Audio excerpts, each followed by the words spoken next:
El sol de abril caía sobre el pequeño pueblo de Tlacotalpan, con una luz dorada que hacía brillar los techos de teja roja y las paredes encaladas de las casonas coloniales.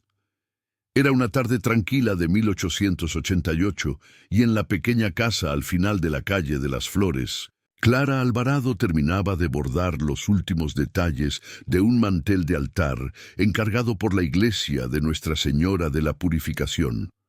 Sus dedos se movían con la precisión que solo años de práctica pueden dar, y sus ojos verdes se concentraban en cada punto con la dedicación que la había convertido en una de las bordadoras más solicitadas de toda la región. El bastidor de encaje descansaba en su regazo, los hilos de lino irlandés entrelazándose en patrones delicados, que parecían surgir como por magia bajo sus hábiles manos.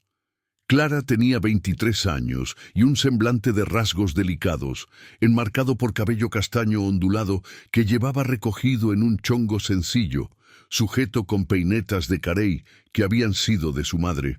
No era una belleza deslumbrante, de esas que hacían voltear cabezas en las procesiones, pero había en ella una dulzura natural, una bondad que se transparentaba en su mirada y en la forma gentil como sonreía.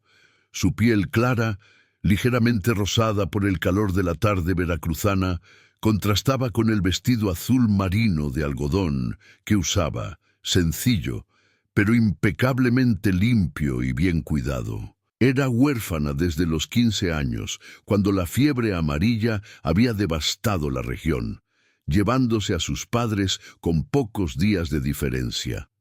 Su padre, Joaquín Alvarado, era carpintero naval en el puerto de Alvarado, y su madre, doña Inés, bordadora como ella. Desde entonces, Clara había vivido con su tía Benedicta, hermana mayor de su padre, quien la había acogido con amor maternal, y le había enseñado los secretos del encaje de bolillos, que las mujeres de la región guardaban como un tesoro. Tía Benedicta había muerto hacía 1 año y medio, dejando a Clara verdaderamente sola en el mundo. La pérdida había sido devastadora. Benedicta era todo lo que le quedaba de familia, su única conexión con el pasado, su único refugio. Durante meses, Clara había llorado su ausencia cada noche, aferrándose a los recuerdos como a un salvavidas que la impidiera hundirse en el océano de soledad que la rodeaba. La pequeña casa donde vivía era alquilada al señor González, dueño de una tienda en la plaza, y el alquiler consumía buena parte de lo que ganaba con sus encajes y bordados. Clara trabajaba desde antes del amanecer hasta bien entrada la noche, sus dedos siempre ocupados, su bastidor de encaje nunca descansando. Era difícil, agotador, pero al menos era suyo. Al menos tenía un propósito. Al menos no dependía de la caridad ajena. Y entonces había llegado Fernando. El doctor Fernando Agustín Rivera era el hijo del comendador Agustín Rivera, uno de los comerciantes más prósperos de Veracruz, exportador de azúcar y tabaco a Europa. A sus 29 años, Fernando era un hombre de apariencia distinguida, cabello rubio, que había heredado de su madre francesa, ojos claros y porte refinado. Había estudiado leyes en Guadalajara y regresado a Tlacotalpan hacía 2 años, trayendo consigo los modales pulcros de la capital y una reputación de hombre culto y prometedor. Había conocido a Clara en la iglesia de Nuestra Señora de la Purificación en una misa dominical hacía 8 meses. Ella estaba entregando al padre Sebastián un mantel de altar que había bordado como promesa. Y Fernando, que asistía a la misa al lado de su madre, doña Eugenia, había quedado impresionado con la delicadeza del trabajo. Se había acercado después de la misa, se había presentado con cortesía impecable y le había preguntado si aceptaría hacer el ajuar completo para su hermana menor, que se casaría en breve. Clara no podía creerlo. Un hombre de su posición, hijo del comendador, interesado en su trabajo. Pero Fernando no se detuvo ahí. Volvió a su casa para discutir los detalles del ajuar. Después volvió para ver el progreso. Después solo para conversar. Siempre acompañado por un peón. Siempre respetuoso. Siempre dentro de los límites de la propiedad. Lentamente, lo que comenzó como una relación de cliente y artesana se transformó en algo más. Fernando hablaba con ella sobre poesía, sobre los libros que leía, sobre sus ambiciones de convertirse en fiscal. Le traía pequeños regalos, un libro de poemas, una caja de chocolates de cacao de la Hacienda Victoria, un pañuelo de seda que, según él, combinaría perfectamente con sus ojos verdes. Clara se había enamorado. ¿Cómo no enamorarse?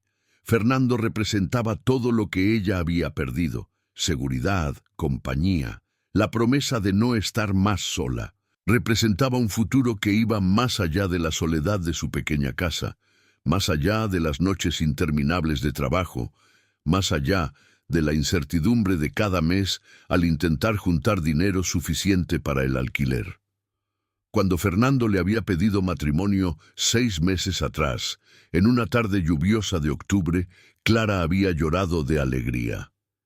Él se había arrodillado ante ella, había tomado sus manos, callosas por el trabajo, y le había dicho: «Clara, sé que no tengo la fortuna que otros hombres de mi posición podrían ofrecerle, pero tengo un corazón que late solamente por usted. ¿Quiere hacerme el hombre más feliz de esta provincia y aceptar ser mi esposa?» Ella había aceptado con el corazón desbordante. El compromiso fue anunciado en la iglesia, aunque de forma discreta. Doña Eugenia, madre de Fernando, no estuvo presente, alegando una indisposición, pero Fernando le aseguró a Clara que su madre solo necesitaba tiempo para acostumbrarse a la idea. El comendador tampoco había aparecido, pero Fernando explicó que estaba viajando por negocios a la Ciudad de México. La ceremonia estaba marcada para finales de mayo, en solo 5 semanas. Clara ya había comenzado a coser su propio vestido de novia, un trabajo delicado en lino blanco, con encaje de bolillos que ella misma hacía. Cada punto una oración de gratitud y esperanza. Y entonces, 3 meses atrás, había sucedido algo que lo cambiaría todo. Fue una noche cálida de enero, después de la fiesta de San Sebastián, en la hacienda de los Sampayo, vecinos del comendador. Fernando había insistido en que Clara lo acompañara, diciendo que era hora de que ella comenzara a ser presentada a la sociedad como su futura esposa.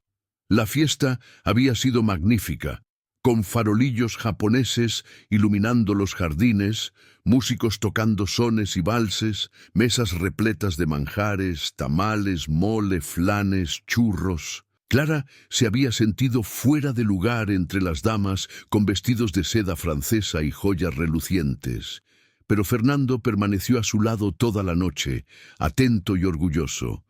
Habían bebido champán, traído de Europa, habían bailado bajo las estrellas, habían reído. Cuando la fiesta terminó, ya pasaba de la medianoche. Fernando se ofreció a acompañarla a casa en su calesa. La noche estaba tibia, perfumada por el jazmín y por los vientos que venían del Golfo de México. La luna llena iluminaba los cañaverales que se extendían a lo largo del camino. Al llegar a la casa de Clara, Fernando bajó de la calesa y la ayudó a bajar, pero no soltó su mano. Sus ojos claros brillaban bajo la luz de la luna y había algo diferente en su mirada, algo intenso que Clara nunca había visto antes. «Clara», murmuró acercándola más, «faltan solo unos meses para que seamos marido y mujer, unos meses que parecen una eternidad cuando estoy a su lado». Ella sintió el corazón acelerarse, sintió el calor subir por sus mejillas. «Fernando, no debemos, ya estamos prometidos el uno al otro». Él continuó, su voz ronca y persuasiva. «Ante Dios y los hombres, no hay nada de malo en adelantarnos a lo que pronto será nuestro derecho, nuestro deber sagrado como esposos». Clara, ingenua y apasionada, le creyó. Le creyó porque quería creer, porque necesitaba creer, porque Fernando era su futuro, su salvación, su única esperanza de no morir sola y olvidada como tantas mujeres sin familia que ella había conocido. Aquella noche, bajo la luz de la luna veracruzana, Clara se entregó a él. Había cruzado la línea que la sociedad trazaba entre las mujeres respetables y las otras, pero lo hizo con amor, con confianza, convencida de que estaban unidos para siempre. Ahora, 3 meses después, Clara sabía que estaba embarazada. Las señales eran inconfundibles, las náuseas que la asaltaban todas las mañanas, obligándola a correr al patio para vomitar a escondidas, el retraso de su ciclo menstrual ya en el 3er mes, la sensibilidad en sus senos que le dolían al menor toque, el mareo súbito que la había cometido ayer en el mercado, haciéndola casi desmayar frente al puesto de frutas de don Matías. Se lo había contado a Fernando hacía 2 semanas, un domingo después de misa. Esperaba que él se alegrara, que adelantara la ceremonia. En lugar de eso, él palideció como si hubiera visto un fantasma. Sus ojos claros, normalmente tan cálidos, se habían vuelto fríos, distantes. —¿Está segura? —preguntó, y había miedo en su voz. —Sí —Clara respondió, confundida con su reacción—. Pero Fernando, esto es maravilloso. Seremos padres. ¿Podemos casarnos ya la próxima semana? —No. Él la interrumpió bruscamente. —No se lo cuente a nadie. Nadie puede saber. Espere hasta después de la boda. Claro, aunque algo en la reacción de Fernando la dejaba inquieta, una punzada de miedo que ella intentaba sofocar. Él no había vuelto a visitarla desde entonces. Había enviado mensajes a través de su peón Tobías, diciendo que estaba ocupado con asuntos urgentes del comendador, que había viajado a la Ciudad de México, que regresaría pronto, pero hoy, finalmente, él estaba viniendo. Tobías había aparecido por la mañana con un billete. —Necesito hablar contigo. Iré a tu casa a las 5 en punto, solo. Fernando. Clara miró el reloj de pared que había sido de tía Benedicta. Eran las 4:45. Su corazón latía acelerado, una mezcla de ansiedad y esperanza. Tal vez Fernando vendría para adelantar la fecha de la boda. Tal vez quería finalmente presentarla formalmente a su familia. Tal vez. La puerta se abrió sin que ella necesitara atender y Fernando entró. Pero no era el Fernando que ella conocía. Este hombre que entraba en su casa tenía el rostro tenso, pálido, sudor en la frente, a pesar de la brisa fresca de la tarde. Sus manos temblaban ligeramente y él evitaba mirarla directamente a los ojos. —Fernando —dijo Clara, dejando el bastidor de encaje a un lado y levantándose—. ¡Qué bueno que usted! Necesito hablar contigo. Él la interrumpió, cerrando la puerta detrás de sí con fuerza excesiva. El tono de su voz hizo que algo helado recorriera la espalda de Clara. Sintió las piernas flaquear, pero permaneció de pie, las manos entrelazadas al frente del cuerpo en un intento de esconder el temblor. —Estoy escuchando —dijo, su voz más firme de lo que esperaba. Fernando caminó hasta la ventana, mirando a la calle sin realmente ver. El silencio se prolongó, pesado, sofocante como el aire antes de una tormenta tropical. Mi padre, comenzó finalmente, aún sin mirarla, arregló mi matrimonio con otra mujer. Las palabras cayeron sobre Clara como un balde de agua fría. Ella parpadeó confundida, no podía haber oído bien. ¿Qué? Fernando finalmente se volvió para mirarla, y en sus ojos ella vio algo que la hizo sentir náuseas más fuertes que las del embarazo, culpa, miedo y, peor que todo, cobardía. La hija del barón de San Francisco, continuó, las palabras saliendo apresuradas ahora, como si cuanto más rápido hablara, menos dolorosas se volvieran. El barón es el mayor productor de azúcar de la región. Mi padre lleva meses negociando esta alianza. La fusión de los negocios, las tierras, los ingenios es un imperio, Clara. Yo no sabía nada hasta la semana pasada, cuando mi padre me llamó a la Ciudad de México y me presentó el contrato. Clara sintió el suelo moverse bajo sus pies. «Pero estamos prometidos», dijo, su voz quebrándose. «Vamos a casarnos en 5 semanas. Hay un anuncio en la iglesia». «Ah, lo sé». Fernando la interrumpió, pasando las manos por su cabello rubio en un gesto de frustración. «Lo sé, pero mi padre es inflexible. Dice que este matrimonio es esencial para el futuro de la familia, que es mi deber, que si me niego, me desheredará por completo. Lo perderé todo, Clara, todo». Y yo, la voz de Clara subió, el dolor transformándose en algo más agudo, más desesperado. «¿Qué pasa conmigo, con las promesas que me hiciste?» Fernando retrocedió un paso como si temiera que ella lo tocara. Yo voy a conseguir dinero suficiente para que puedas establecerte en la Ciudad de México o en Guadalajara. Empezar una nueva vida. Nadie allí conocerá tu historia». Clara lo miró con una mezcla de incredulidad y horror crecientes. «¿Dinero? ¿Crees que el dinero resuelve esto?» «Es lo mejor que puedo hacer», murmuró, y hasta su voz parecía más pequeña ahora, encogida. Y entonces Clara recordó. El bebé, el hijo que crecía dentro de ella, el hijo de este hombre que ahora la miraba, como si ella fuera un problema inconveniente a ser resuelto con unas cuantas monedas de oro. «Fernando», dijo, su voz más firme ahora, alimentada por la necesidad de proteger aquella vida minúscula. «Estoy embarazada, ¿se acuerda? Estoy esperando a su hijo». El rostro de Fernando se contrajo en algo entre horror y pánico.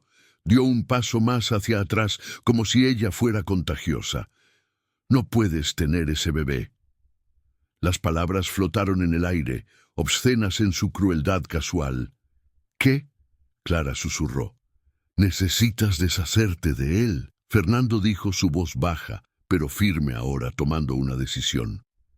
«Existen mujeres que saben hacer esas cosas, parteras que resuelven esos problemas. Yo pagaré bien para que se haga con seguridad». Clara sintió un nudo subir en su garganta. Instintivamente, sus manos fueron a su vientre a un plano, protegiéndolo. «¿Me estás pidiendo que mate a nuestro hijo?» «No es un hijo aún», Fernando respondió rápidamente.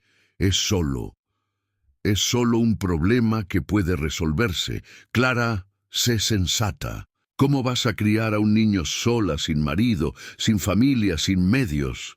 El bebé tendrá una vida miserable, y tú serás completamente condenada por la sociedad». «La sociedad que tanto aprecias», dijo Clara, y había amargura en su voz ahora, una dureza que ella no sabía que poseía. «La sociedad que es más importante para ti que yo, que nuestro hijo». Fernando apretó los labios. «No hagas esto más difícil de lo que ya es para ti. No hagas esto más difícil para ti», Clara respondió. Él sacó una bolsa de cuero del bolsillo interior de su saco y la colocó sobre la mesa al lado del bastidor de encaje. El sonido de las monedas de oro chocando contra la madera resonó obscenamente alto en la pequeña sala.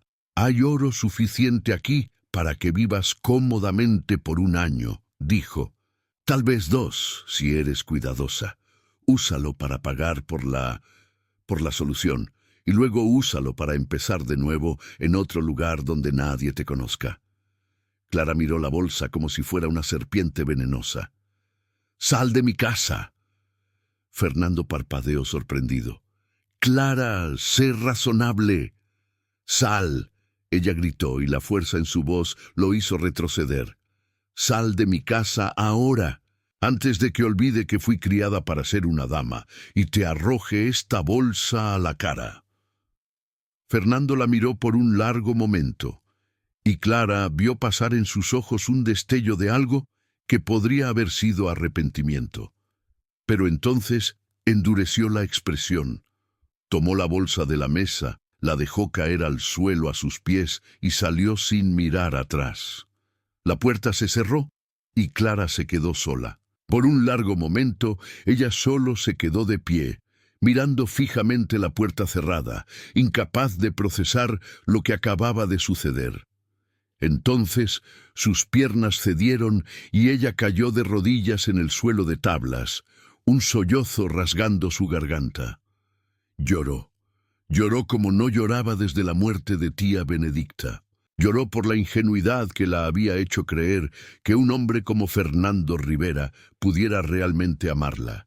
Lloró por el futuro que había imaginado y que ahora yacía en pedazos a sus pies, como porcelana rota.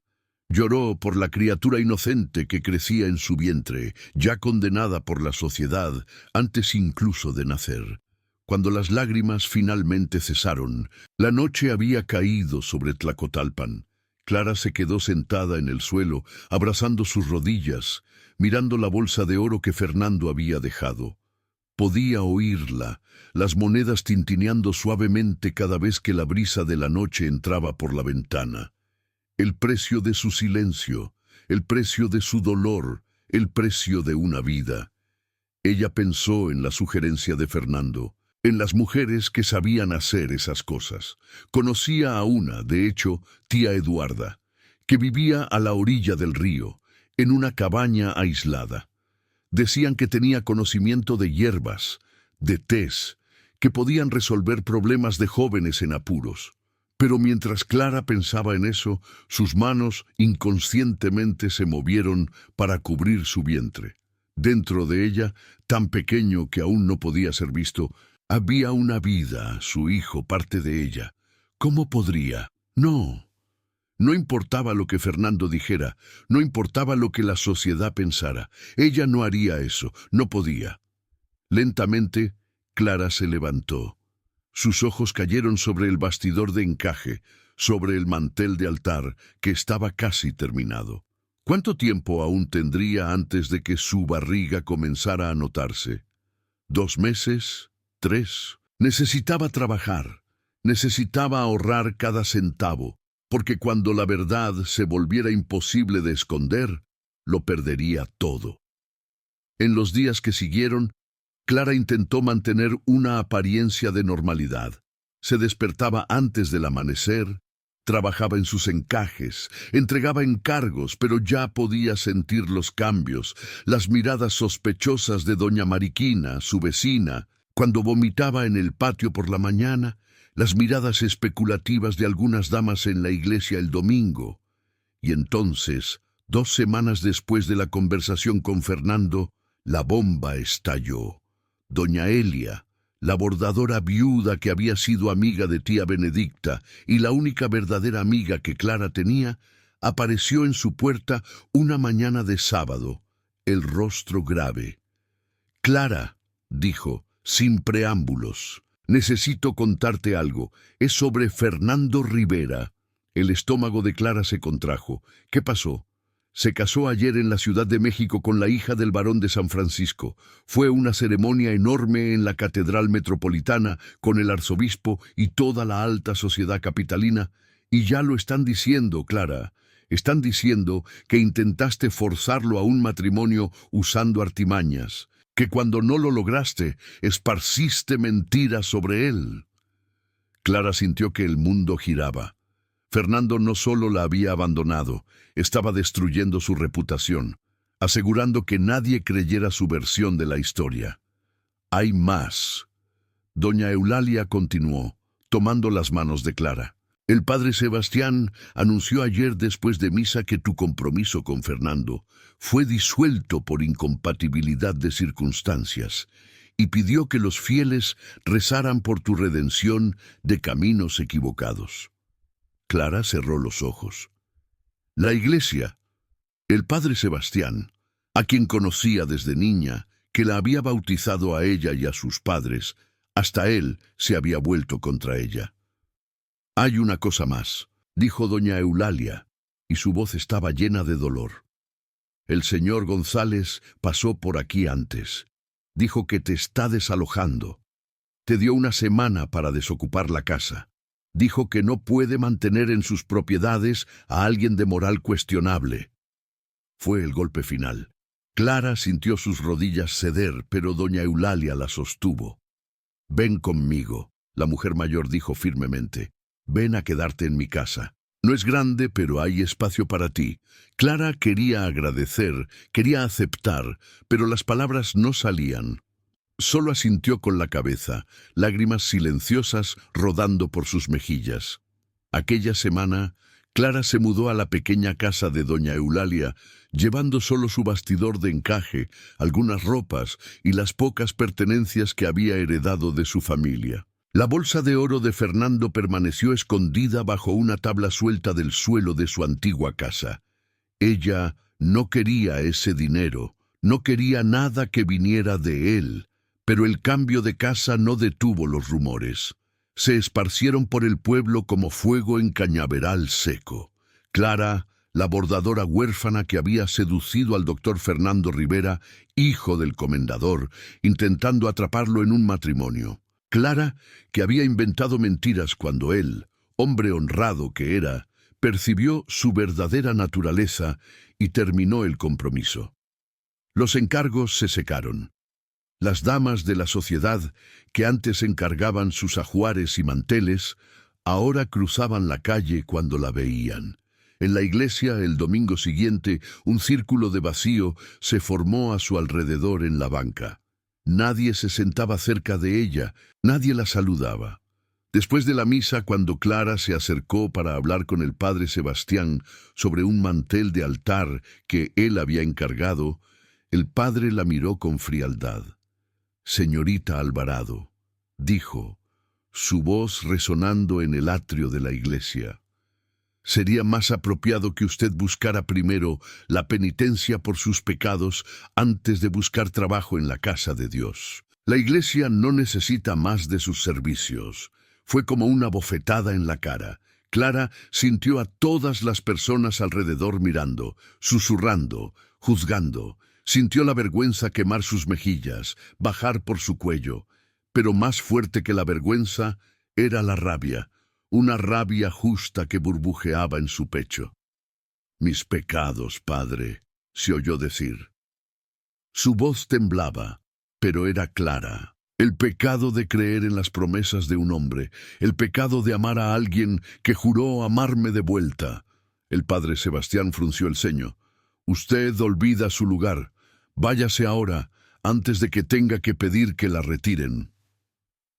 Clara salió de la iglesia con la cabeza erguida, pero tan pronto como dobló la esquina, lejos de las miradas, se desmoronó contra una pared, sollozando. Estaba sola. Completamente sola, sin familia, sin amigos, aparte de doña Eulalia, sin trabajo, sin reputación. En 3 meses, tal vez 4, su barriga comenzaría a crecer.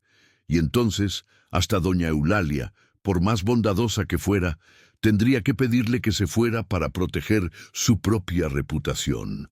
Aquella noche, Clara caminó hasta la orilla del río Papaloapan, que cortaba Tlacotalpan con sus aguas oscuras y profundas. La luna estaba llena, reflejándose en la superficie como plata líquida. Era hermoso, pacífico, sería tan fácil. Solo unos pasos dentro del agua, dejar que la corriente la llevara. Acabar con el dolor, con la vergüenza, con el miedo al futuro. Su hijo nunca nacería para sufrir el estigma de ser bastardo. Ella nunca tendría que ver en los ojos de la gente el juicio, el desdén. Clara dio un paso hacia el agua, luego otro. El agua fría lamió sus tobillos, mojando el dobladillo de su falda. Un paso más y estaba hasta las rodillas. «Niña, ¿qué cree que está haciendo?». La voz grave y preocupada la hizo detenerse. Clara se dio la vuelta y vio a una mujer morena, robusta, de edad indefinida, parada en la orilla. Usaba un turbante rojo y un vestido sencillo de percal. Sus ojos, incluso en la oscuridad, brillaban con una intensidad que parecía ver a través de ella. «Salga de ahí ahora», la mujer ordenó, su voz dejando claro que no era una petición. Clara obedeció automáticamente, saliendo del agua con las piernas temblorosas.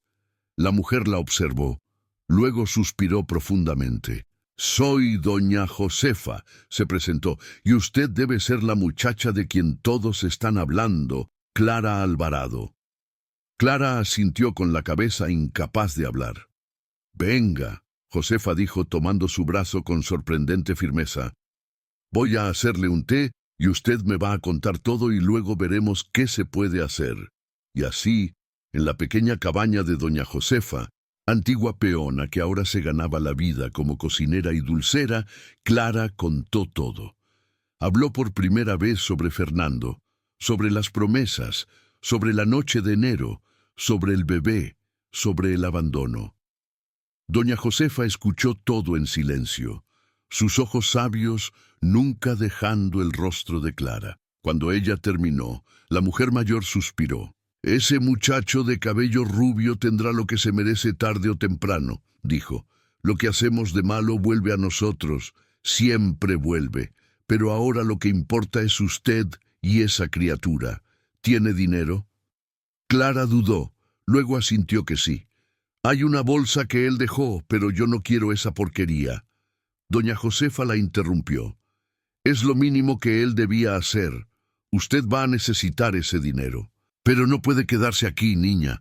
Las lenguas venenosas de este pueblo la van a destruir antes incluso de que el bebé nazca». «Lo sé», Clara susurró. «¿Pero a dónde voy?» Doña Josefa se quedó en silencio por un largo momento pensando. Entonces sus ojos se iluminaron.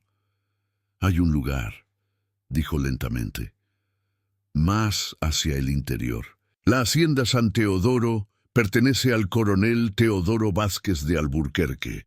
Él es viudo, tiene una niña pequeña. Dicen que liberó a todos sus peones y les dio condiciones justas mucho antes de que las leyes lo exigieran. Es un hombre justo por lo que he oído. Tal vez necesite a alguien para cuidar la casa, para enseñar a la niña a hacer encajes y bordados. Las señoritas siempre necesitan aprender esas artes. Era una esperanza frágil, pero era una esperanza.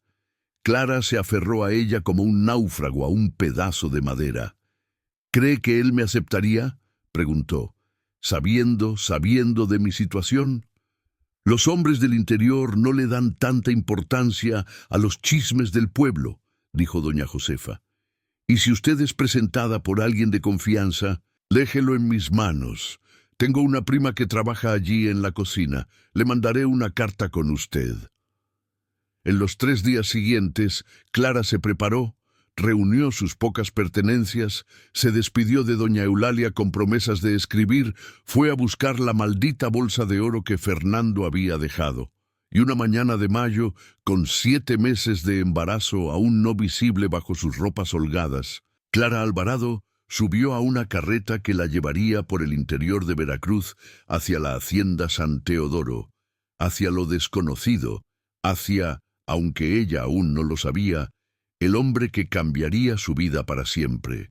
Si está disfrutando de esta historia, no olvide suscribirse al canal y activar la campanita para no perderse ningún capítulo. Deje su like y comente qué le está pareciendo la historia de Clara hasta ahora. Seguimos. La carreta se sacudía por los caminos de tierra roja que cortaban el interior de la región veracruzana, levantando nubes de polvo que el viento de la mañana dispersaba sobre los cañaverales interminables. Clara se aferraba firmemente al lateral de madera, sintiendo cada sacudida reverberar en su cuerpo ya cansado. A su lado, el carretero, don Damián, un hombre moreno de cabello blanco y rostro marcado por el sol, mantenía un silencio respetuoso, solo silbando bajito una canción popular mientras guiaba a los bueyes. Habían partido de Tlacotalpan al amanecer, cuando la niebla aún cubría el río Papaloapan como un sudario de algodón.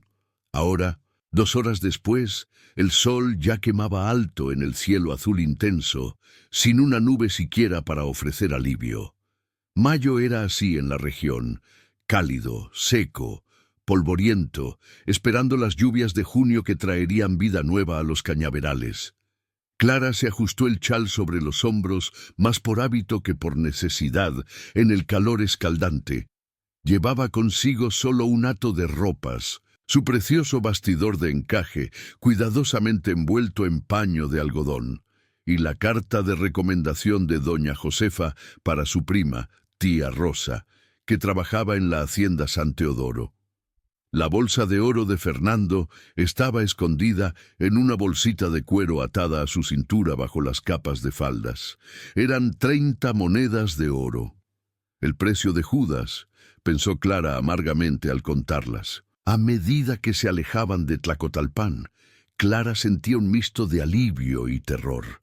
Alivio por dejar atrás las miradas juzgadoras, los susurros maliciosos, la humillación constante, terror por lo desconocido que la aguardaba. ¿Y si el coronel Teodoro no la aceptaba? ¿Y si tía Rosa no conseguía convencerlo? ¿A dónde iría entonces con 3 meses de embarazo y una reputación destruida? Ahí adelante. «Muchacha», don Damián señaló con el mentón hacia una elevación en el horizonte. «Ya se ven las chimeneas de la hacienda. La San Teodoro es una de las más grandes de la región. Dicen que el coronel es un hombre justo, que liberó a sus peones mucho antes de que se legislara a favor de ellos.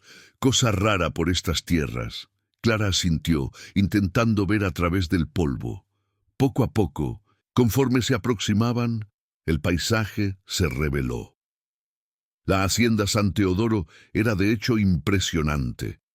La casa grande se erguía en la cima de una colina suave, un caserón colonial de 2 pisos, paredes encaladas de blanco inmaculado, ventanas altas con persianas azules, techo de teja roja.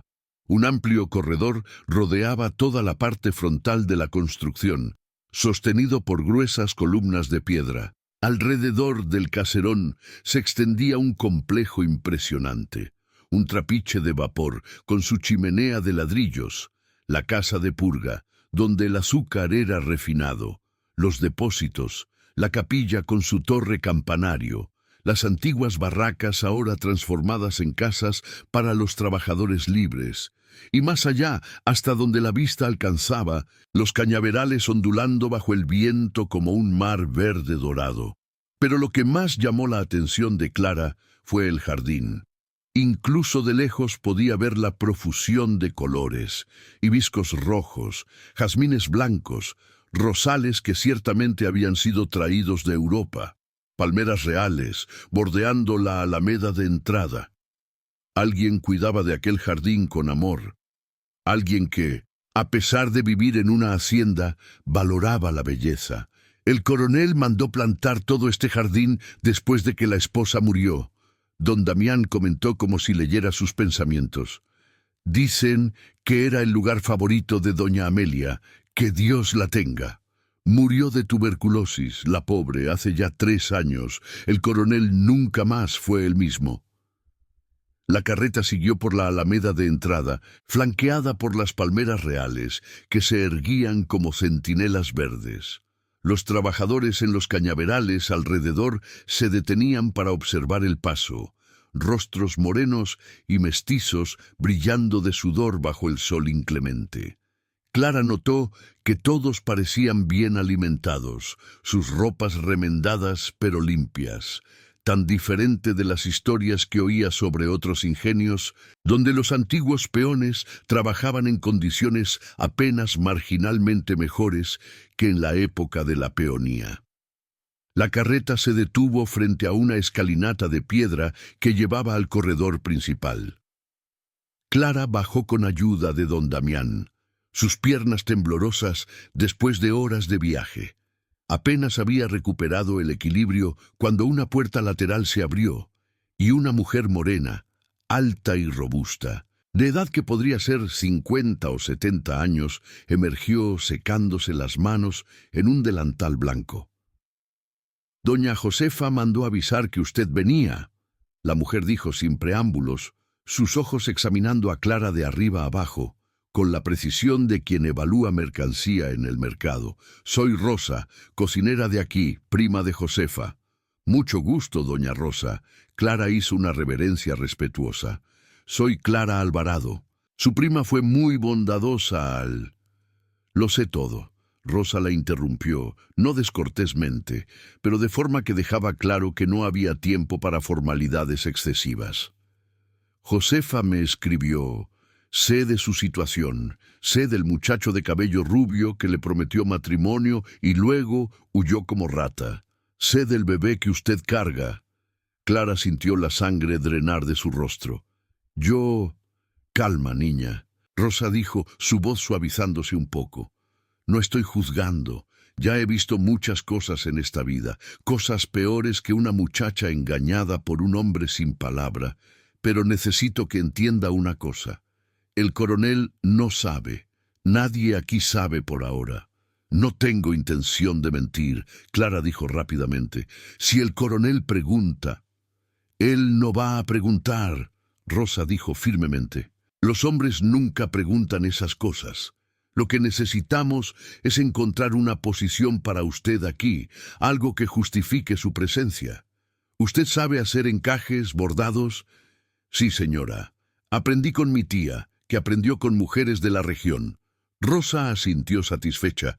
Bueno, la niña Elena necesita aprender esas artes. Tiene 8 años ya y no sabe hacer ningún punto bien. La difunta doña Amelia iba a empezar a enseñarle, pero en fin, usted puede ser su maestra, enseñar encajes, bordados, buenos modales de señorita.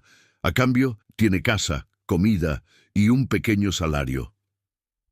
Era más de lo que Clara esperaba, mucho más. Aceptaría con gratitud, dijo sintiendo lágrimas picar en sus ojos. Pero ¿y cuándo? Cuando mi estado se haga visible. Rosa miró la barriga aún plana de Clara, escondida bajo las capas de faldas. Estamos en mayo. ¿Tiene 3 meses, dijo? Sí. Entonces, 2, 3 meses más, hasta que empiece a notarse de verdad. Tiempo suficiente para que usted pruebe su valor aquí. Tiempo suficiente para que el coronel vea que es trabajadora, honesta, buena con la niña. Ahí, cuando llegue el momento, veremos qué hacer. No era un plan, era solo un aplazamiento de lo inevitable, pero Clara no estaba en posición de elegir. Gracias, susurró. No me agradezca aún, Rosa dijo seca. Venga, voy a mostrarle su cuarto y luego la llevo a conocer a la niña. El cuarto que Rosa le mostró a Clara quedaba en el 2.º piso del caserón, en un corredor de cuartos de huéspedes que claramente no eran usados hacía años. Era pequeño, pero limpio, con una cama de hierro, una cómoda, una silla y una ventana que daba a los jardines. Sencillo, pero infinitamente mejor que el rincón apretado que ocupaba en casa de doña Eulalia. Descanse un poco, Rosa instruyó. Lávese el polvo del viaje. Después del almuerzo, la llevo a conocer a la niña. El coronel está en los cañaverales. Solo regresa al final de la tarde. Cuando Rosa salió, Clara finalmente se permitió desplomarse en la cama. Su cuerpo entero le dolía del viaje, pero más que eso, su alma le dolía. Le dolía por todo lo que había perdido, por todo lo que nunca tendría. Lloró silenciosamente, el rostro hundido en la almohada que olía a lavanda, hasta que el cansancio la venció y cayó en un sueño agitado. Se despertó con golpes suaves en la puerta. La luz que entraba por la ventana había cambiado de ángulo. Debía ser media tarde. Clara se levantó apresuradamente, alisó la falda arrugada, se recogió el cabello que se le había soltado durante el sueño. «¡Pase!», llamó. Rosa abrió la puerta, trayendo una jícara de agua fresca y toallas limpias. «Para que se refresque, luego baje a la sala de costura. Está al final del pasillo a la izquierda. La niña Elena la espera allí». Clara se lavó rápidamente, cambió el vestido empolvado del viaje por otro azul oscuro con cuello blanco que había sido de tía Benedicta. Se recogió el cabello en un chongo severo, se pellizcó las mejillas para darse un poco de color y bajó. La sala de costura era una habitación luminosa, con ventanas amplias que daban al jardín, pero lo que realmente la definía eran los detalles. Un sillón de lectura cerca de la ventana, una estantería con libros, una gran mesa de trabajo cubierta con telas, hilos, agujas, y en una silla pequeña, sentada muy erguida, con las manos cruzadas en el regazo, estaba una niña, Elena Vázquez de Alburquerque, que tenía 8 años, pero parecía más joven, pequeña y delicada como una muñeca de porcelana. Cabello rubio y liso caía por su espalda, sujeto solo por una cinta azul. Ojos azules del mismo tono del cielo de la costa observaban a Clara con una mezcla de curiosidad y aprensión. Usaba un vestido rosa claro, impecablemente limpio, pero claramente hecho por manos menos hábiles. Las costuras eran irregulares, el acabado descuidado. Elena, Rosa dijo suavemente, entrando detrás de Clara, «Esta es la señorita Clara Alvarado. Ella te va a enseñar a hacer encajes y bordados, como tu mamá hacía». La niña parpadeó, y Clara vio sus ojos llenarse de lágrimas antes de que las parpadeara de vuelta.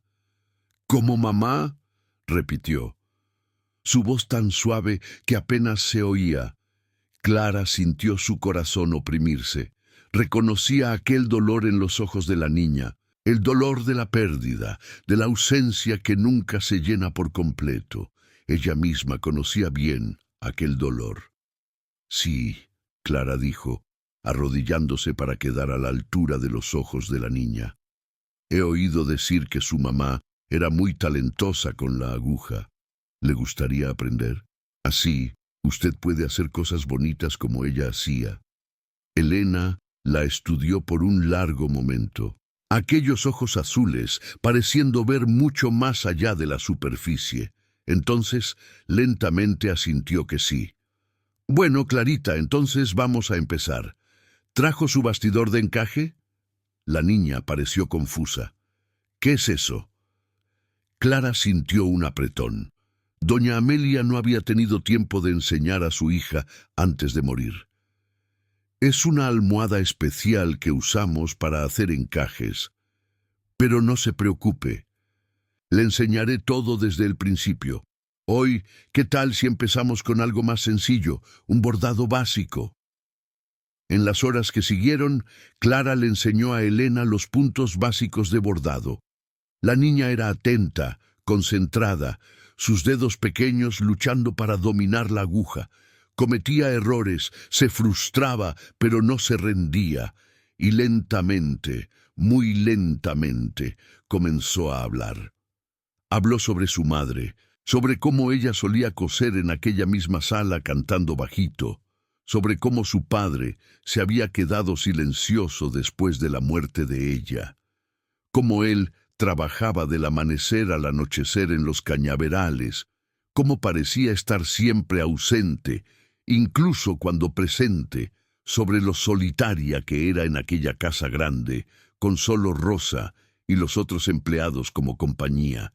Y Clara escuchó, realmente escuchó, reconociendo en cada palabra la soledad que ella misma conocía también. Cuando el sol comenzó a ponerse, tiñendo el cielo de naranja y rosa, había un entendimiento tácito entre ellas, dos almas solitarias que se reconocían. «¿Señorita Clara?». Elena preguntó cuando comenzaban a guardar los materiales. «Sí, querida. Usted se va a quedar, no se va a ir como la otra maestra». Y Clara sintió un nudo en la garganta. «Me voy a quedar todo el tiempo que pueda», prometió, y rezó para que fuera verdad.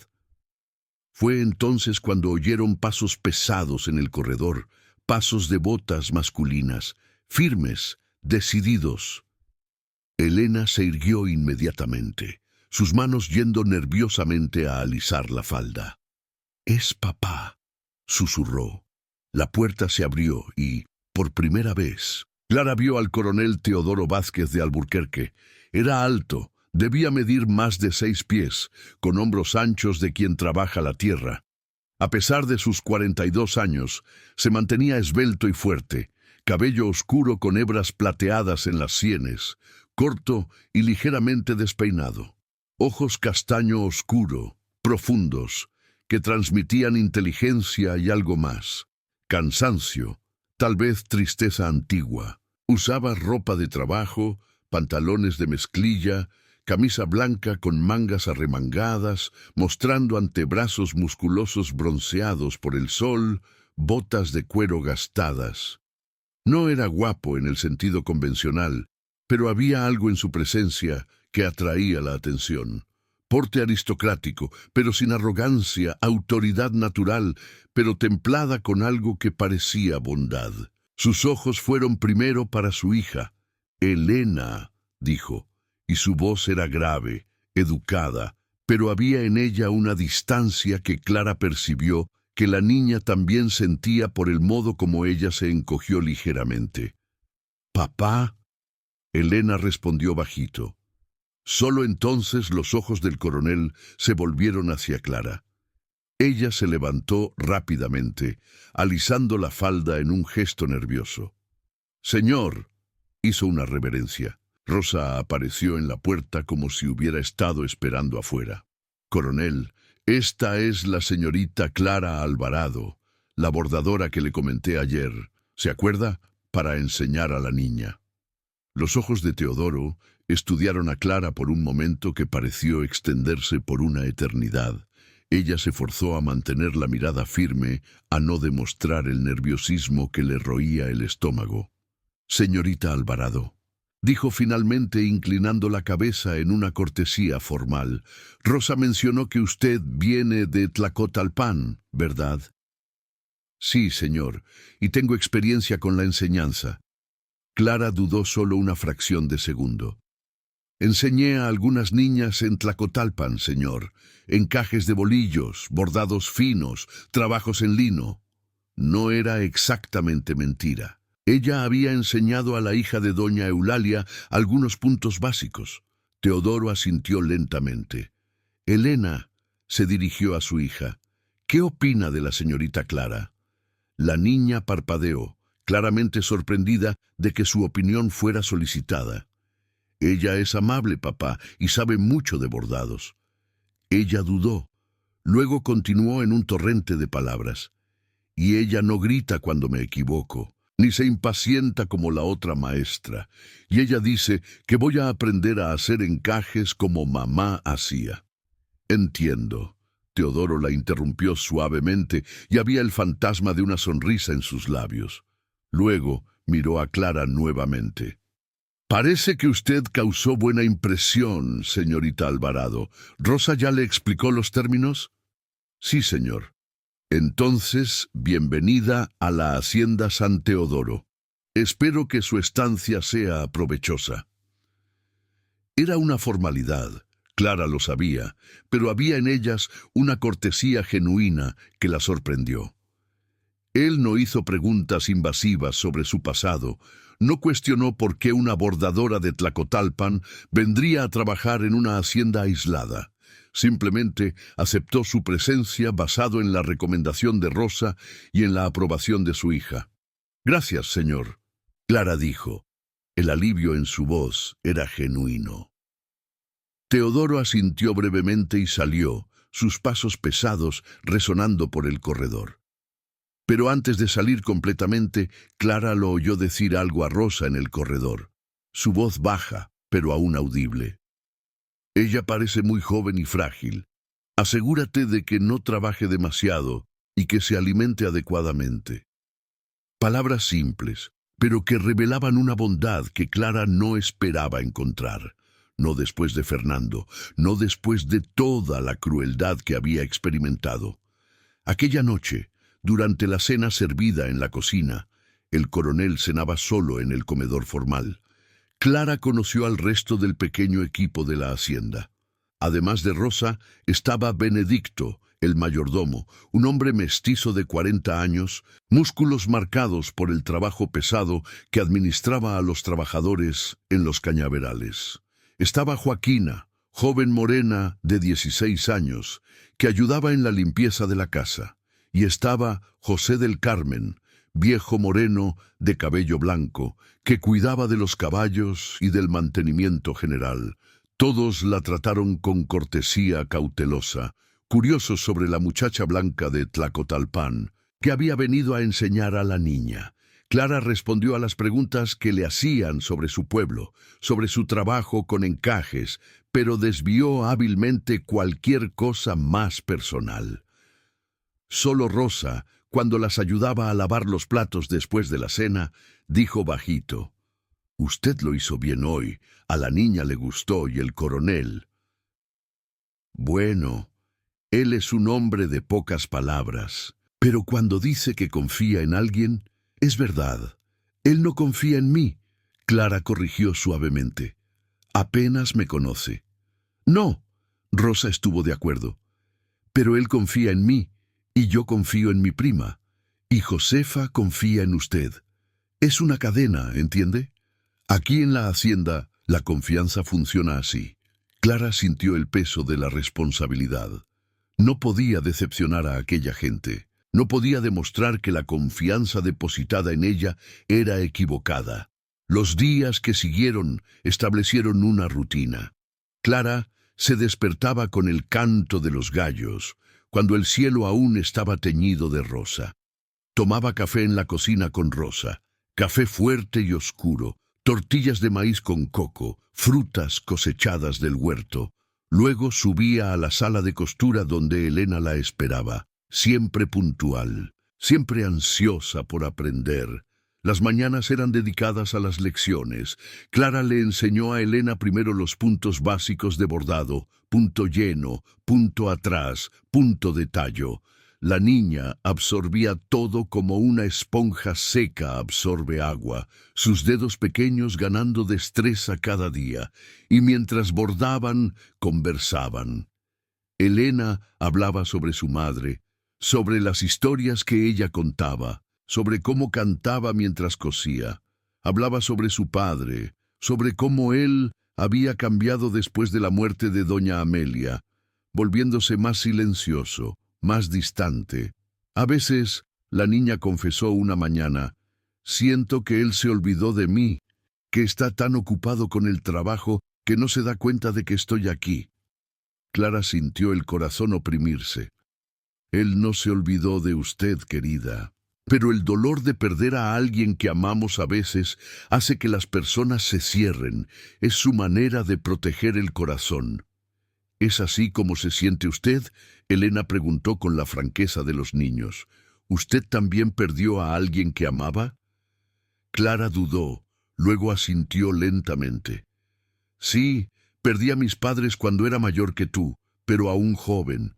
Y perdí a mi tía, que me crió hace poco tiempo». «¿Y usted se cerró también?». «Por un tiempo, sí, pero entonces me di cuenta de que cerrarme solo hacía que el dolor empeorara, que a veces abrir el corazón nuevamente, incluso con miedo, es la única manera de seguir adelante». Elena pensó sobre eso, sus dedos continuando a bordar mecánicamente. «Le voy a decir eso a papá», declaró finalmente. «Tal vez».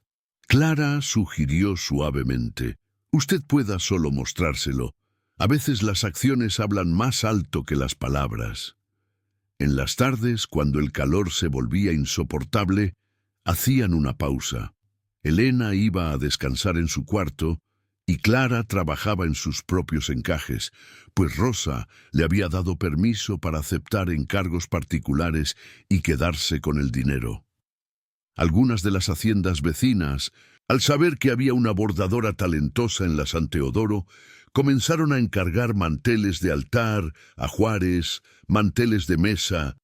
Clara trabajaba febrilmente en esas piezas, sabiendo que necesitaba ahorrar cada centavo, porque tarde o temprano tendría que dejar aquel lugar, y cuando lo hiciera necesitaría tener recursos suficientes para sobrevivir hasta... ¿Hasta qué? Hasta que el bebé naciera y después. Ella no permitía que esos pensamientos la consumieran durante el día, pero por la noche, sola en su cuarto, la asaltaban sin piedad. Su barriga comenzaba a redondearse muy sutilmente, aún invisible bajo las ropas holgadas, pero ella sabía. Sentía al bebé, una presencia constante, un recordatorio vivo de su pecado a los ojos de la sociedad. A veces, en la oscuridad de la noche, Clara ponía las manos sobre su barriga y lloraba silenciosamente. Lloraba por Fernando, no porque lo amara aún.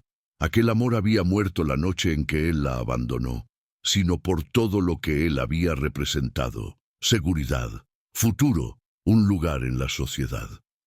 Lloraba por el bebé que crecía dentro de ella, por la vida difícil que la criatura enfrentaría, y lloraba por sí misma, por la ingenuidad que la había llevado hasta allí.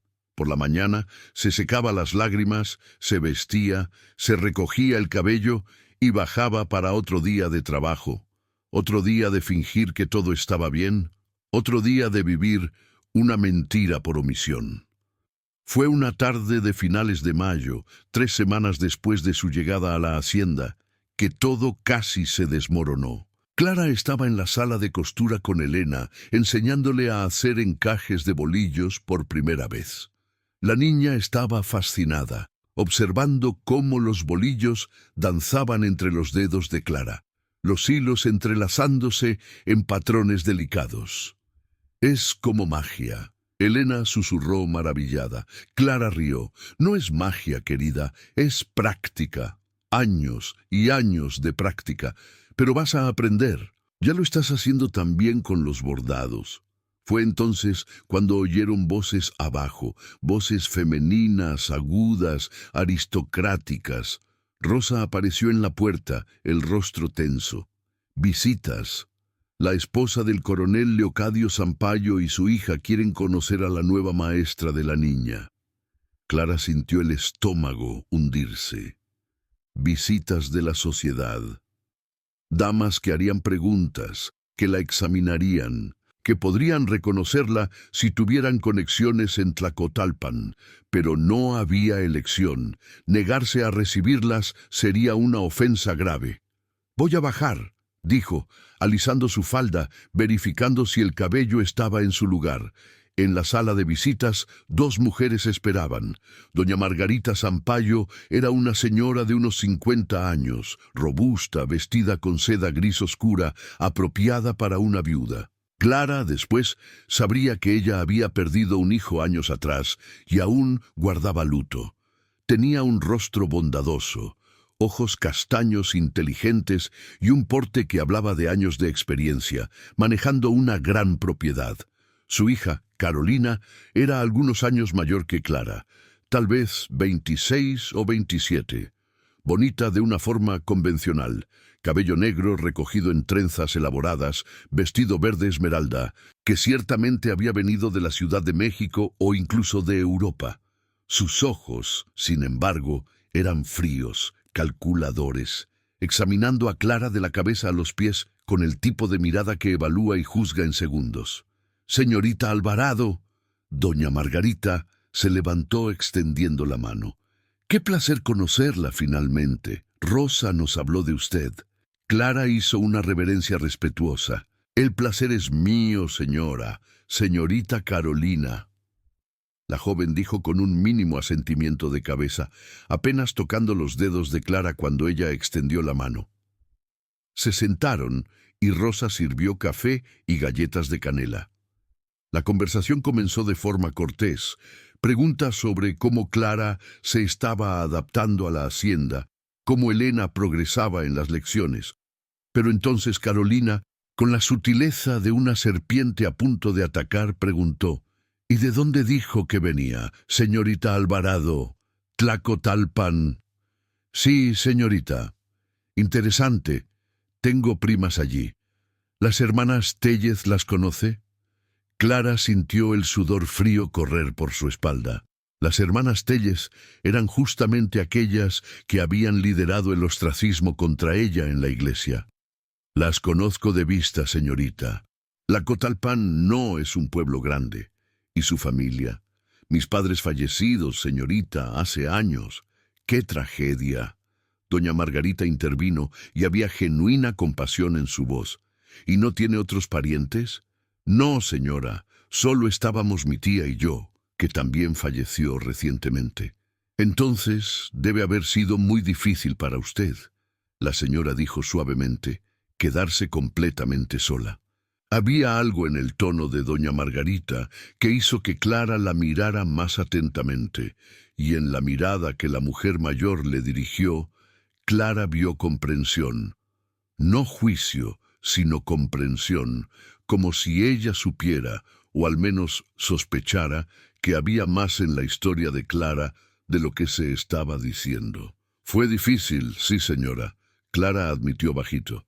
Carolina, sin embargo, no estaba satisfecha. ¿Y por qué dejar Tlacotalpan para venir a trabajar a una hacienda tan aislada? Ciertamente habría más oportunidades en un pueblo más grande.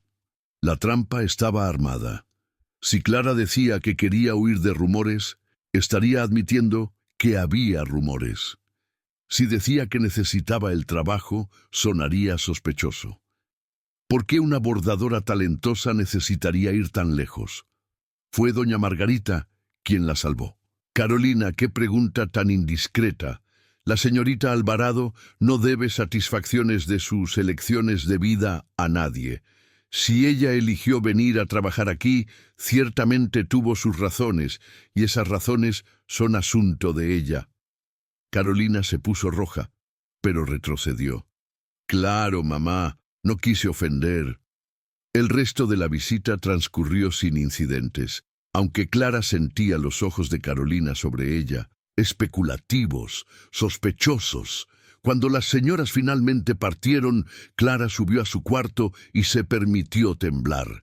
Aquella noche, Rosa llamó a su puerta. «No se preocupe por la niña Sampayo», dijo sin preámbulos. «Ella es envidiosa desde que nació y tiene interés en el coronel. Siempre lo ha tenido desde antes de la muerte de doña Amelia, si quiere saber la verdad. Por eso no le gusta ninguna mujer que aparezca aquí». «Ella sospecha de mí», Clara dijo bajito. «Ella sospecha de todo el mundo», Rosa respondió. «Pero doña Margarita no es así. Aquella señora tiene buen corazón y ojo clínico también. Si ella desconfió de algo, no va a esparcirlo. No es de ese tipo». Clara quería creer eso, necesitaba creer. Pero aquella noche, por primera vez en semanas, las pesadillas volvieron. Soñó con Fernando con su boda en la Catedral de la Ciudad de México. Soñó con las hermanas Telles señalando con dedos acusadores. Soñó con su barriga creciendo y creciendo hasta que todos pudieran ver, hasta que no hubiera más forma de esconder. Se despertó sudando frío, las manos protectoras sobre el vientre que comenzaba a redondearse.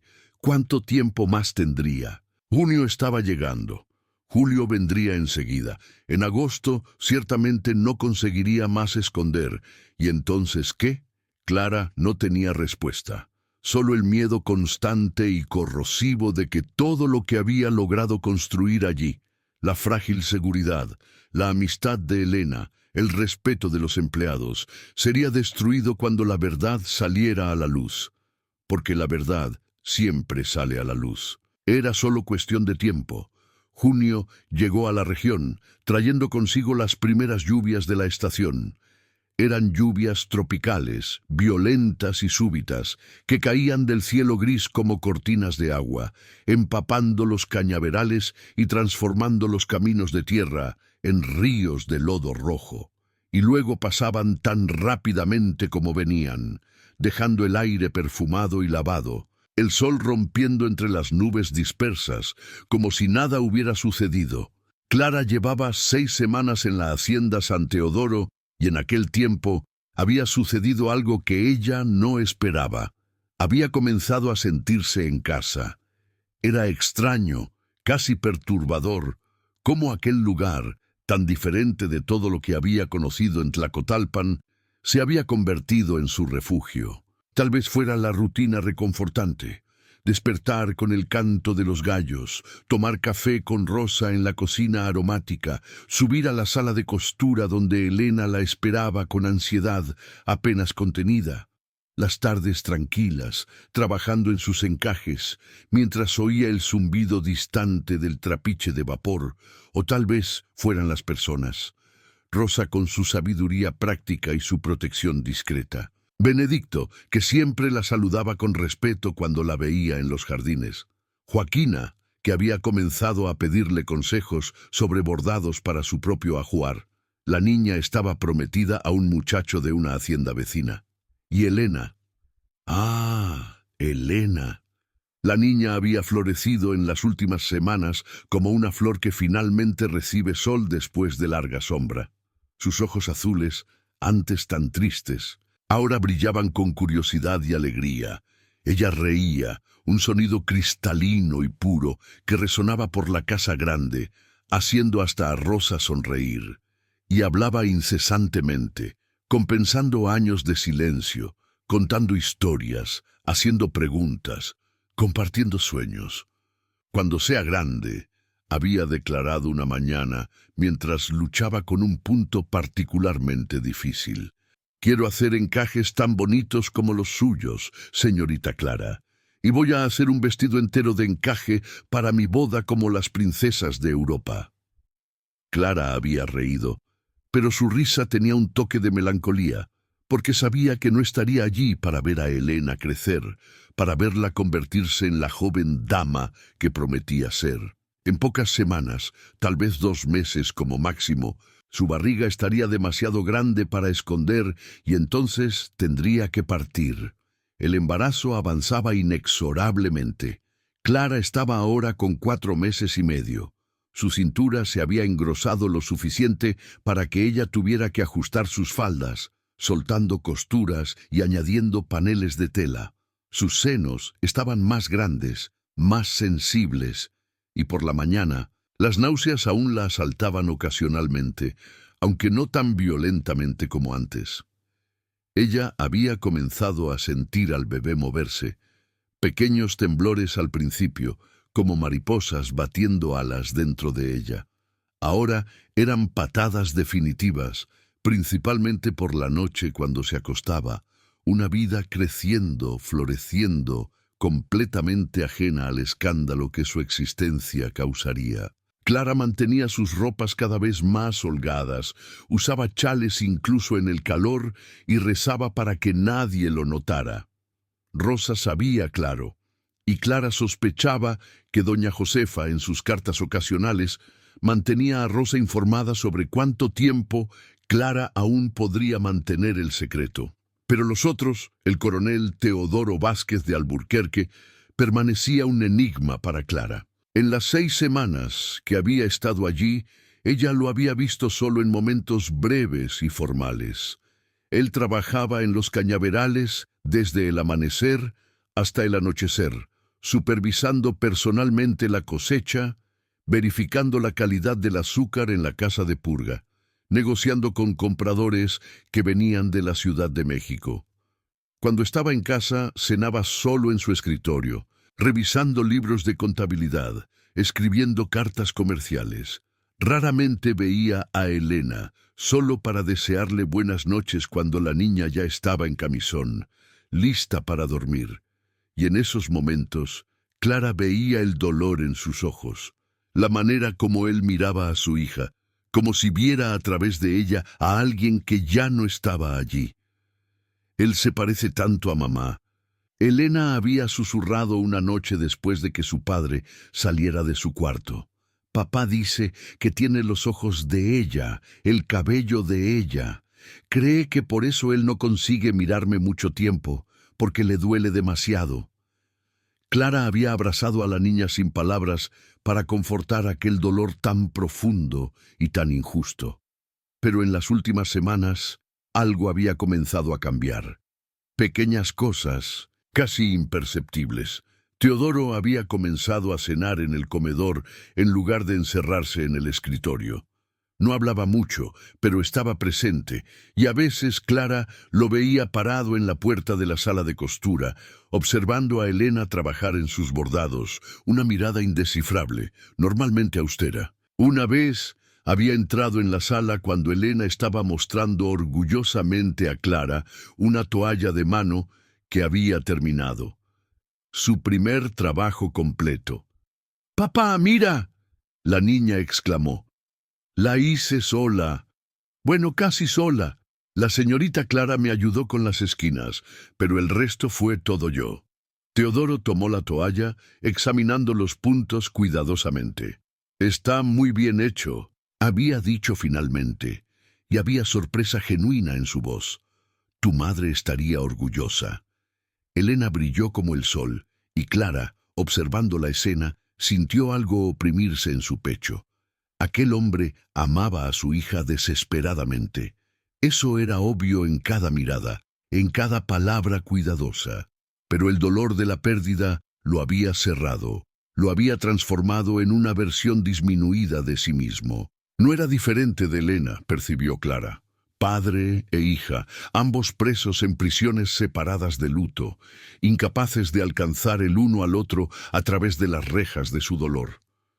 Fue una tarde de viernes, cuando nubes pesadas se acumulaban en el horizonte, prometiendo tormenta, que todo cambió.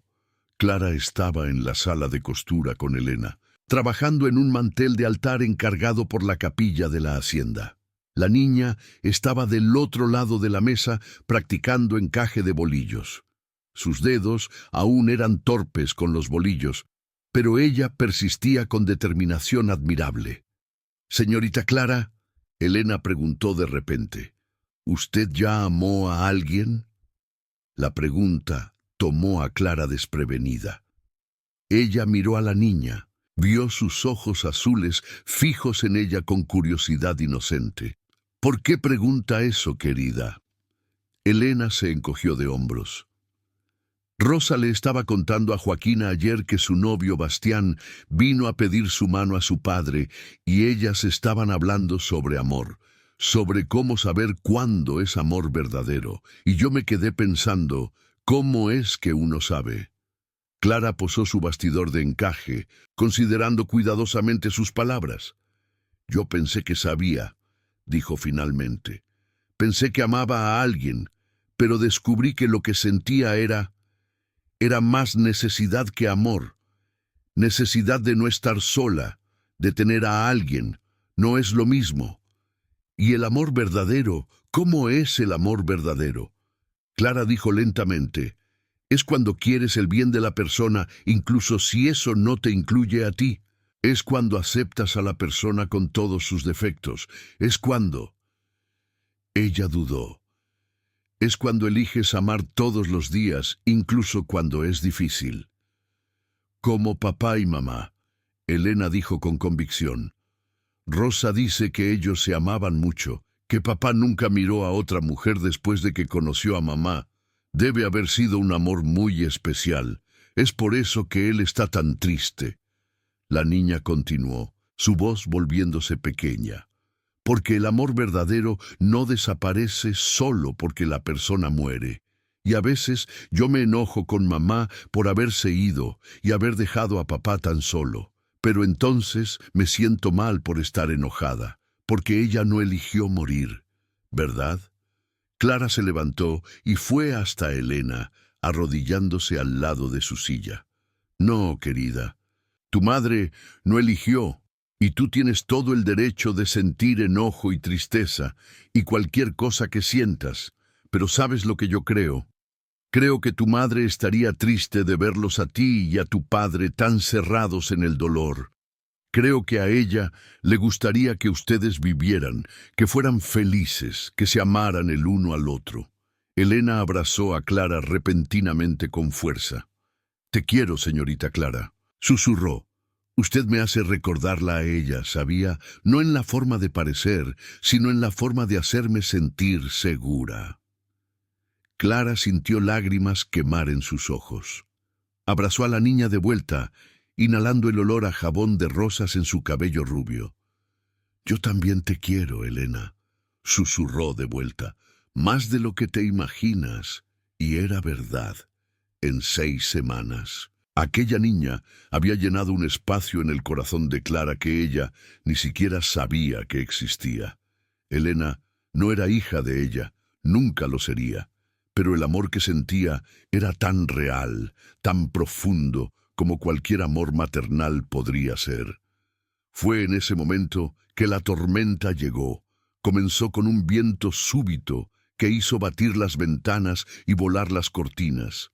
Después vinieron los rayos, iluminando el cielo oscuro con luz blanca y cegadora. Y entonces la lluvia, no en gotas, sino en torrentes, como si los cielos se hubieran abierto completamente. Elena corrió a la ventana fascinada. «¡Mira qué fuerte está!». Clara se unió a ella, observando la lluvia transformar el mundo exterior en un borrón grisáceo. Los jardines desaparecieron bajo el diluvio. Los cañaverales, a lo lejos, eran solo sombras indistintas. Era hermoso y aterrador al mismo tiempo. Entonces oyeron gritos abajo, voces masculinas, urgentes, asustadas. Clara y Elena corrieron al corredor y bajaron las escaleras. En la entrada principal, Benedicto estaba empapado hasta los huesos, agua escurriendo de su ropa y formando charcos en el suelo de mármol. Rosa estaba con él, su rostro grave. «¿Qué pasó?», Clara preguntó. Benedicto la miró y había pánico real en sus ojos. «Es el coronel. El muro de contención del reservorio se rajó con la lluvia. Él fue a verificar solo. Mandó al resto de nosotros de vuelta, pero hace media hora y no regresa. Y el río está subiendo rápido con toda esta lluvia». «¡Dios mío!», Rosa murmuró. Elena agarró la mano de Clara, sus ojos desorbitados de miedo. «Papá, nosotras vamos allá», Clara se oyó decir antes incluso de pensar. «¿Dónde queda el reservorio?». «Muchacha, usted no puede ir con este tiempo», Benedicto protestó. «Es peligroso. ¿Y dejar al coronel allí solo? Mientras perdemos tiempo discutiendo, él puede estar herido, puede estar». Ella no terminó la frase, no delante de Elena. «¿Dónde queda?». Benedicto dudó. Luego suspiró. «En la parte de atrás de la propiedad, cerca del río. Pero yo voy». «Usted», Rosa interrumpió, «va a reunir a los otros hombres e ir por el camino principal con linternas y cuerdas. La señorita Clara puede cortar por el jardín y llegar más rápido. Ella es más pequeña, más ligera, y 2 grupos buscando es mejor que uno». No era lógica sensata y todos lo sabían. Pero Rosa miró directamente a Clara y había algo en sus ojos que decía: «Yo sé por qué estás haciendo esto. Yo sé que amas a este hombre, incluso si no te has dado cuenta aún». Y Clara percibió que era verdad. En algún momento en las últimas semanas, entre destellos de él en la cena, entre las raras ocasiones en que intercambiaban palabras corteses, entre las historias que Elena contaba sobre él, Clara había comenzado a amarlo. No como había amado a Fernando. Aquel amor había sido desesperado, necesitado, construido sobre arena. Esto era diferente. Era respeto, admiración, una ternura suave que había crecido sin que ella se diera cuenta. «Muéstrame el camino», le dijo a Benedicto. 5 minutos después, Clara estaba corriendo bajo la lluvia torrencial, completamente empapada, su vestido pesado de agua pegándose a sus piernas. Benedicto había indicado la dirección antes de ir a reunir a los otros. A través del jardín, pasando por el huerto, siguiendo el muro de piedra hasta el reservorio. La lluvia era tan fuerte que Clara apenas podía ver a pocos metros adelante. Sus pies resbalaban en la hierba mojada, ramas de árboles azotaban su rostro. Pero ella continuó, impulsada por un miedo visceral que no conseguía nombrar. Finalmente vio el reservorio. Era una gran estructura de piedra, construida para recolectar agua de lluvia para la irrigación.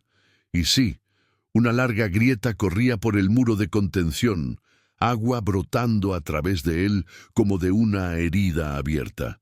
«¡Coronel!», gritó, su voz apenas audible sobre el rugido de la lluvia y del río cercano. «¡Coronel Teodoro!». Nada, solo el sonido de la tormenta. Clara se acercó al muro, mirando alrededor desesperadamente, y entonces lo vio. Teodoro estaba al pie de la estructura, medio escondido por piedras caídas. Estaba consciente, pero claramente herido. Una viga de madera había caído sobre su pierna, atrapándolo, Intentaba liberarse, pero la viga era demasiado pesada y el agua subía a su alrededor rápidamente, ya llegando a su cintura. ¡Coronel! Clara gritó corriendo hacia él. Él levantó la cabeza, sorpresa estampada en su rostro ensangrentado. Un corte en la frente sangraba profusamente, la sangre mezclándose con el agua de la lluvia. Señorita Alvarado, ¿qué? Usted no debería estar aquí. Es peligroso. Clara se arrodilló junto a él, arrodillándose en el agua ya alta y tratando de levantar la viga. No se movió. «Ayúdeme», gritó, «empuje mientras yo levanto». Juntos tensaron contra la viga. Los músculos de Clara gritaban de esfuerzo, su vestido empapado, haciendo cada movimiento más difícil. Pero finalmente la viga se movió lo suficiente para que Teodoro pudiera sacar la pierna. Él gimió de dolor, pero consiguió ponerse de pie, apoyándose pesadamente en Clara. «Mi pierna», jadeó. «Creo que está rota. Necesitamos salir de aquí», Clara dijo, mirando alrededor. El agua continuaba subiendo. En breve, aquella área entera estaría inundada. «¿Consigue andar si yo lo apoyo?» «Tendré que conseguirlo», dijo a través de dientes apretados. Lentamente, dolorosamente, comenzaron a moverse. Teodoro era pesado, mucho más pesado que Clara, y cada paso era agonía para él. Pero ella aguantó, poniendo el brazo de él sobre sus hombros, su propia mano sosteniendo firmemente su cintura, medio cargándolo, medio arrastrándolo lejos del reservorio. Habían recorrido tal vez 50 metros cuando Teodoro tropezó. Ambos cayeron en el lodo, Clara debajo de él. Por un momento, se quedaron así, jadeando, exhaustos. «Disculpe», murmuró, «no puedo. Mi pierna». «No importa», Clara dijo, intentando levantarse. «Vamos a intentarlo de nuevo. Benedicto viene con los otros, solo necesitamos llegar». Fue entonces cuando sintió un dolor agudo, repentino, atravesando su abdomen como un cuchillo. Clara jadeó, sus manos yendo instintivamente a su barriga. «No, no ahora. Por favor, Dios, no ahora». «Señorita Alvarado», la voz de Teodoro estaba tensa de preocupación. «¿Está herida?» «No». Ella mintió, luchando contra el dolor. «Estoy bien. Vamos. Necesitamos continuar». Pero al levantarse, sintió algo caliente escurrir por sus piernas. Miró hacia abajo y vio, incluso con la poca luz y a través de la lluvia, el rojo diluyéndose en el agua y en el lodo. Sangre. El mundo comenzó a girar. Clara oyó a Teodoro gritar su nombre como si viniera de muy lejos. Sintió brazos fuertes sostenerla antes de que cayera completamente y entonces todo se volvió negro. Cuando despertó, estaba seca y caliente. No en la lluvia, no en el lodo. Estaba en una cama suave, cubierta por sábanas de lino que olían a lavanda. Luz suave de un candil iluminaba el cuarto. No su cuarto, percibió confusamente, sino uno mucho más grande, más lujoso. Giró la cabeza y vio a Rosa sentada en una silla al lado de la cama, tejiendo. Cuando la mujer mayor percibió que Clara estaba despierta, dejó el tejido a un lado inmediatamente. «Bienvenida de vuelta», dijo suavemente. «Nos dio un susto terrible». «¿Qué? ¿Dónde?» La voz de Clara salió ronca. «Está en el cuarto de huéspedes principal. Benedicto y los otros hombres los encontraron. Los trajeron a usted y al coronel de vuelta. Eso fue a las 6 en punto». «¿6 en punto?» Clara intentó sentarse e inmediatamente sintió el dolor en su abdomen. Sus manos fueron a su barriga. «¿El bebé aún está allí?» Rosa dijo gentilmente: «Tía Mariana, la partera de la hacienda Sampayo, vino a examinarla. Dijo que tuvo un sangrado por el esfuerzo, pero que el bebé está bien. Necesita reposo absoluto por al menos una semana. Nada de levantarse, nada de trabajar». Lágrimas de alivio escurrieron por el rostro de Clara. El bebé estaba bien, a pesar de todo. Estaba bien. «¿Y el coronel?», preguntó. Rosa se puso seria. Pierna rota, tía Mariana la inmovilizó. Él va a pasar semanas sin andar bien y tiene un corte feo en la frente que le dejará cicatriz, pero está vivo, gracias a usted. ¿Él sabe? Clara susurró. Sobre el bebé. Rosa dudó, y aquella duda lo dijo todo. Cuando tía Mariana la examinó, el coronel estaba en el cuarto de al lado. Él insistió en saber su estado, ya que usted se había desmayado intentando salvarlo. Tía Mariana tuvo que contarle. No había elección. Clara cerró los ojos. Entonces era eso. Estaba acabado.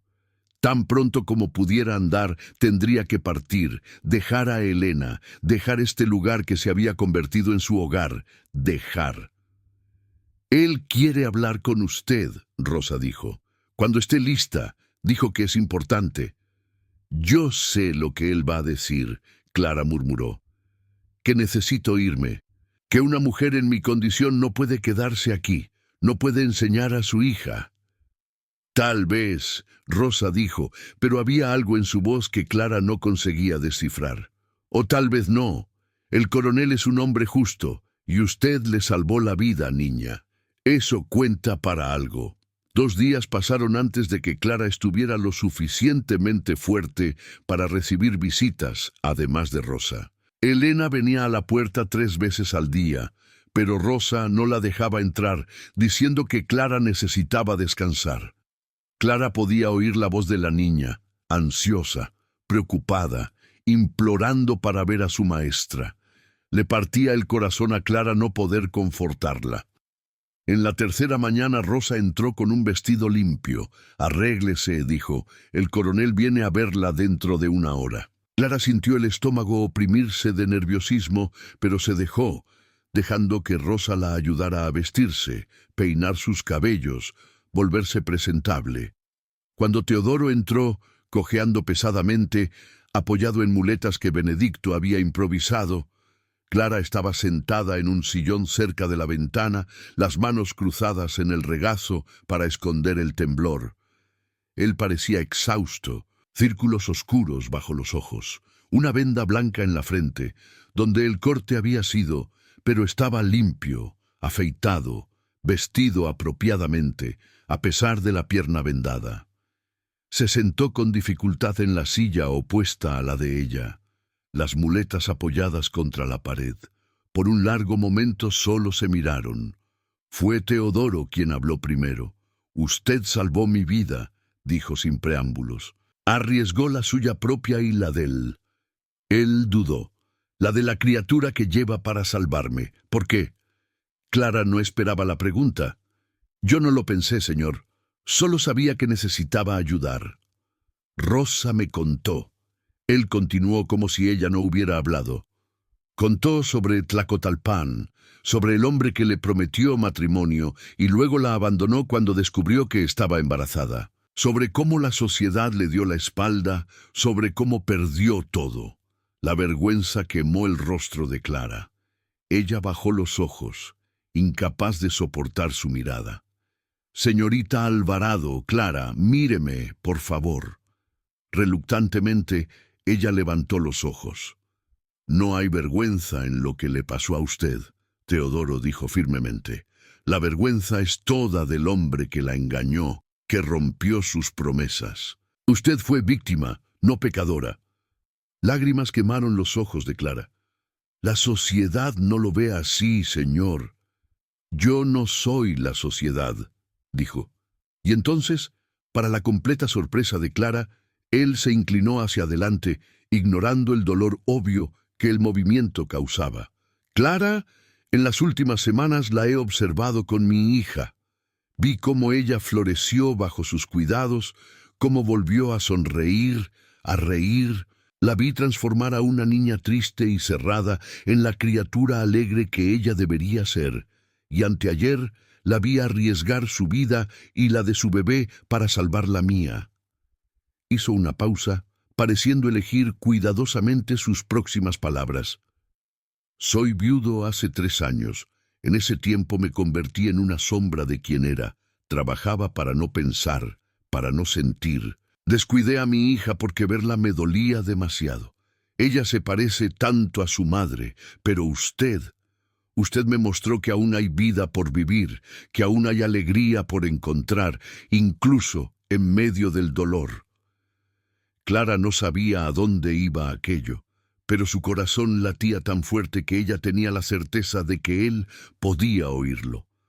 Usted está sola, Teodoro dijo, sin familia, sin futuro cierto, con una criatura que criar en una sociedad que la juzgará cruelmente.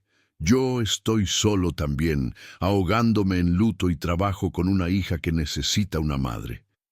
Hizo una pausa y cuando habló nuevamente, su voz era firme, decidida. Cásese conmigo, Clara. El mundo se detuvo. Clara lo miró demasiado conmocionada para procesar las palabras. Yo sé, él continuó rápidamente, que no nos conocemos bien.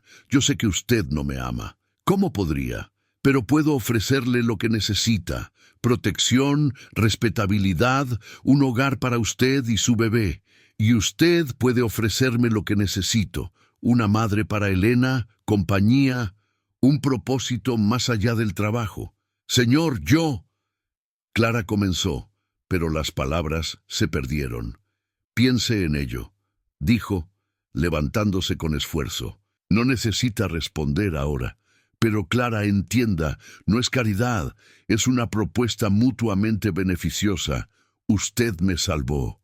Permítame salvarla de vuelta. Y con eso él tomó sus muletas y salió, dejando a Clara sola, con pensamientos que se arremolinaban como hojas en un vendaval. La noche cayó sobre la hacienda San Teodoro como un manto de terciopelo negro salpicado de estrellas. Clara estaba de pie junto a la ventana, mirando sin ver los jardines bañados por la luz de la luna. La propuesta de Teodoro resonaba en su mente, cada palabra grabada en su memoria, como si hubiera sido esculpida en piedra. Cásese conmigo, Clara. 3 palabras simples que lo cambiaban todo. Rosa había traído la cena en una bandeja: caldo de pollo con ñame, pan fresco, dulce de camote. Pero Clara apenas lo había tocado. ¿Cómo podría comer cuando su mundo entero se había vuelto del revés? Era una solución. Sería tonta en no reconocerlo. Casada con el coronel Teodoro Vázquez de Alburquerque, ella tendría todo lo que había perdido: respetabilidad, seguridad, un hogar. Su bebé nacería legítimo a los ojos de la sociedad, llevaría un nombre respetado. Y Elena tendría la madre que tanto necesitaba. Pero sería justo con Teodoro, que merecía más que un matrimonio de conveniencia con una mujer arruinada. Justo con Elena, que merecía una madre verdadera, no una impostora. Justo consigo misma condenarse a un matrimonio sin amor por pura necesidad, excepto que no era completamente sin amor, ¿verdad? Clara podía engañarse sobre muchas cosas, pero no sobre lo que sentía cuando pensaba en Teodoro. Respeto. Sí, gratitud, ciertamente, pero también aquel apretón en el pecho cuando lo veía de lejos en los cañaverales, aquel calor cuando sus ojos se encontraban brevemente en el corredor, aquella sensación de seguridad cuando él le había hablado, firme y gentil. No era el amor desesperado y necesitado que había sentido por Fernando. Era algo más profundo, más sólido, como la diferencia entre arenas movedizas y roca firme. Pero Teodoro no la amaba. Había sido honesto sobre eso. La propuesta era práctica, una solución mutuamente beneficiosa. Él aún amaba a su difunta esposa. Cualquiera podía ver eso en el modo como evitaba entrar en la sala de costura que había sido de ella, en el modo como sus ojos se quedaban distantes cuando Elena mencionaba a su madre. Clara estaba tan perdida en pensamientos que no oyó el suave golpe en la puerta. Solo cuando Rosa entró trayendo té fresco, ella se sobresaltó. «No durmió nada, ¿verdad?», Rosa dijo, no como pregunta, sino como constatación. Colocó la bandeja en una mesita y sirvió el té fuerte, perfumado con zacate limón, endulzado con piloncillo. Beba, le ayudará a calmarse. Clara obedeció, sintiendo el líquido caliente descender por su garganta. Rosa, dijo finalmente, ¿qué haría usted en mi lugar? La mujer mayor se sentó en la otra silla, sus manos callosas, sosteniendo su propia taza de té. Yo, suspiró. Niña, yo fui peona hasta hace 3 años. Nací peona, crecí peona, pensé que moriría peona. No tenía opciones, no tenía nada que fuera mío, ni mi propio cuerpo. Entonces, cuando el coronel nos liberó y nos dio condiciones justas, mucho antes de que se legislara a favor de los pobres, ¿sabe lo que fue? Fue como nacer de nuevo. Ella hizo una pausa, bebiendo su té. El coronel es un hombre bueno, no perfecto, ningún hombre lo es, pero bueno, justo. Cuando la fiebre se llevó a mi hijo años atrás, él llamó a un médico de la Ciudad de México, pagó de su propio bolsillo, no sirvió de nada. Mi niño se fue igual, pero él lo intentó. ¿Cuántos hacendados harían eso? Clara sintió lágrimas quemar en sus ojos. No sabía que Rosa había perdido un hijo. ¿Qué le estoy diciendo? Rosa continuó. Es que aquel hombre allí honra sus palabras. Si él dice que va a cuidar de usted y de su bebé, lo hará. Si dice que le dará nombre y protección, se lo dará. La pregunta no es si usted puede confiar en él, es si usted consigue vivir en un matrimonio sin pasión. ¿Pero había pasión en su matrimonio? Clara preguntó suavemente. Rosa sonrió, una sonrisa triste pero dulce. La había. Mi Jeremías, que Dios lo tenga, era un hombre de fuego. Me amó desde el día que me vio, con 15 años, nueva en la hacienda. Peleó con el mayordomo para poder casarse conmigo, y cuando la fiebre se lo llevó hace 10 años, pensé que moriría también de dolor. Ella se limpió los ojos con el delantal. Pero ¿sabe lo que aprendí? Que el amor de pasión quema fuerte y rápido, el amor de respeto, de sociedad, de elección diaria. Ese crece despacio, pero dura. Y a veces, niña, el segundo tipo de amor es más fuerte que el primero. Clara pensó sobre eso, mientras Rosa salía silenciosamente. Amor que crece despacio. Amor construido sobre una base sólida, en lugar de pasión tempestuosa. ¿Sería posible? ¿Ella y Teodoro podrían construir algo real?